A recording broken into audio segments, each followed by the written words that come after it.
111 studios, pi brothers എന്നീ ബാനറുകളുടെ നിർമ്മാണത്തിൽ മഹേഷ് കേശവ്, സജിയസ് മംഗലത്ത് എന്നിവർ സംവിധാനം ചെയ്യുന്ന വീരമണികണ്ഠൻ എന്ന 3D ചിത്രത്തിന്റെ പൂജാ സ്വിച്ച് ഓൺ കർമ്മം എരുമേലി ശ്രീ ധർമ്മശാസ്ത്ര ക്ഷേത്രത്തിൽ നടന്നു. ചിത്രത്തിന്റെ അണിയറ പ്രവർത്തകരും ബന്ധുമിത്രാദികളും ദേവസ്വം ഭാരവാഹികളും ചടങ്ങിൽ പങ്കെടുത്തു.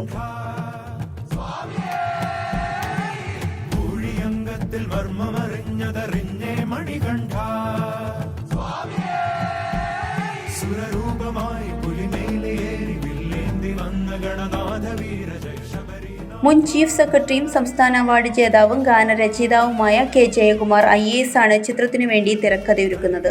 ശബരിമല അയ്യപ്പന്റെ കഥ പറയുന്ന വീരമണികണ്ഠൻ മലയാളം, തമിഴ്, തെലുങ്ക്, കന്നഡ, ഹിന്ദി തുടങ്ങിയ ഭാഷകളിലാണ് ചിത്രീകരിക്കുന്നത്. ചിത്രത്തിൽ വിവിധ ഭാഷകളിലുള്ള പ്രമുഖ താരങ്ങൾ അണിനിരക്കും. ചിത്രത്തിന്റെ production designer RK, chief associate director Anil Medayil, നിർമ്മാണ നിർവഹണം അനീഷ് പെരുമ്പിലാവ്, PRO വാഴൂർ ജോസ്. സാഗ് ന്യൂസ്, തിരുവനന്തപുരം.